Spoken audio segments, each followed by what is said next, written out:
Nehru stadium থেকে কতটা দূরে এমএমসি বন্ধ কারখানা? ঠিক কতটা দূরে দুর্গাপুরের বন্ধ সার কারখানা? বেশি দূরে নয়, মিনিট 20-র মধ্যে দেখে নেহেরু স্টেডিয়ামে ফেরত চলে আসা যাবে। বাজপেয়ীর জমানায়, মানে বিজেপির আর এক প্রয়াত ও প্রাক্তন প্রধানমন্ত্রী, যিনি আজকের প্রধানমন্ত্রীকে বেশ ঝাঁঝের সাথে রাজধর্ম পালনের নির্দেশ দিয়েছিলেন, তার আমলেই বন্ধ হয়ে যায় এই দুই শিল্প। এই দুই শিল্পকেন্দ্রের অধীনেই, কেন্দ্র সরকারের অধীনেই রাষ্ট্রায়ত্ত কারখানা এখনো পর্যন্ত কাগজে কলমে বন্ধ হয়নি। এমএএমসি কিনে নেয় 3 রাষ্ট্রায়ত্ত কারখানা হাইকোর্টের নির্দেশে নিলামের মাধ্যমে। সেই কংগ্রেস জমানার গল্প এটা। মাত্র 100 কোটি টাকায় কিনে নেয় তারা। মোদি জমানা পড়ছে 3rd টার্মে, কিন্তু এমএমসি কারখানা চালু হয়নি। দুর্গাপুর শিল্পাঞ্চলে এমএমসির মতন ভারী শিল্প পুনরায় চালু হলে কর্মসংস্থানের সুযোগ হতো, কিন্তু সে গুড়ে বালি। সবাই জানে, আজকের সভায়, বৈকালিক সভায় দেশের প্রধানমন্ত্রী কিন্তু এমএমসি চালু নিয়ে কোনো মন্তব্য করবেন না। যেটা আসবে সেটা ফাঁকা আওয়াজ। এদিকে রাজ্যে বেসরকারি সার কারখানা আছে, বেচে দেওয়াই তো কাজ। কিন্তু দুই সরকারি সার কারখানা বন্ধ, যদিও কাগজে কলমে চালু রয়েছে। অন্য রাজ্যে সরকারি সার কারখানা চালু হয়, কিন্তু বিজেপি জমানায় দুর্গাপুরের সার কারখানা চালু হয়নি।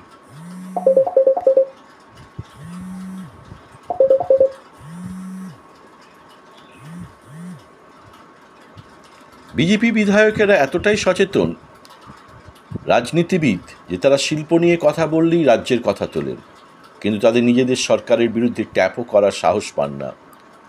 প্রধানমন্ত্রী আসছেন আজ, বৈকালিক সফর, তিনি ভাষণ দেবেন, কিন্তু দুর্গাপুরের শিক্ষিত ও বাঙালি জনসমাজ কিন্তু প্রধানমন্ত্রী কি বলছেন তা নিয়ে আদৌ কোনো গুরুত্ব দিচ্ছেন না।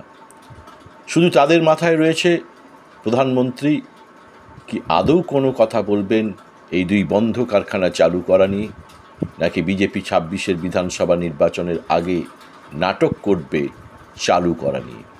তৃণমূলের কটাক্ষ 24-এর লোকসভা নির্বাচনের ঠিক আগেই কেন্দ্রের এক হাফ প্যান্ট মন্ত্রী সার কারখানার সামনে দাঁড়িয়ে চালু করার গল্প শুনিয়েছিলেন, এবং দুর্গাপুর সেই গল্প কিছুটা হলেও বিশ্বাস করে।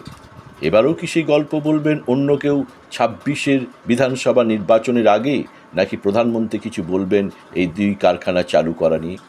বন্যার মুখে বাংলা, রাজ্যের মুখ্যমন্ত্রী বারবার অভিযোগ তুলছেন ডিভিসিকে বারবার নিষেধ করলেও না জানিয়ে জল ছাড়ছে, ফলে ডুবে যাচ্ছে বাংলা। বুধবার জল ছেড়েছে, বৃহস্পতিবার জল ছেড়েছে, বাংলার বিভিন্ন অংশে বন্যার পরিস্থিতি সৃষ্টি হয়েছে। পাঞ্চেত এবং মাইথনে জল ধরে রাখার ক্ষমতা থাকলেও ডিভিসি তা করছে না, উল্টে নিষেধ করলেও জল ছেড়ে দিচ্ছে বলে অভিযোগ নবান্নের। রাজ্যের সেচমন্ত্রী মানস ভূঁইয়া দুর্গাপুর ব্যারেজের রাস্তায় পরিদর্শন এসে বলেন, কেন্দ্র 1 পয়সাও দেয় না ড্রেজিং করার জন্যে, পলি উত্তোলনের জন্যে। ব্যারেজের গভীরতা কমে যাচ্ছে, কিন্তু তাকিয়েও দেখে না কেন্দ্র। দুর্গাপুর ব্যারেজের পলি উত্তোলনের কোনো উদ্যোগ নেই কেন্দ্রের সরকারের। প্রধানমন্ত্রী আসছেন আজ বিকালেই সভা।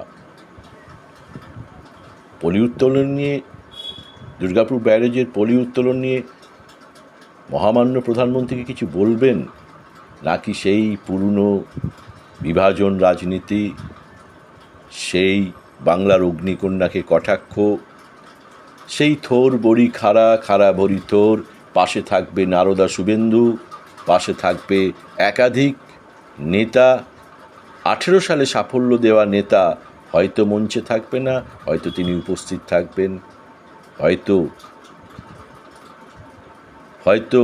শক্তি চট্টোপাধ্যায়ের কবিতাও আমরা শুনতে পারি। কারণ বাঙালি ভোট পেতে হলে বাঙালি সাজতে হবে। কিন্তু দুর্গাপুরের বন্ধ এমএমসি, বন্ধ বিওজিএল, বন্ধ সার কারখানা বন্ধই থেকে যাবে। শ্মশানের ওপরে দাঁড়িয়ে সব সাধনা চলবে বিভাজনের রাজনীতি, চলবে মিথ্যা প্রতিশ্রুতি। শিক্ষিত বাঙালি পরিযায়ী শ্রমিকে পরিণত হবে।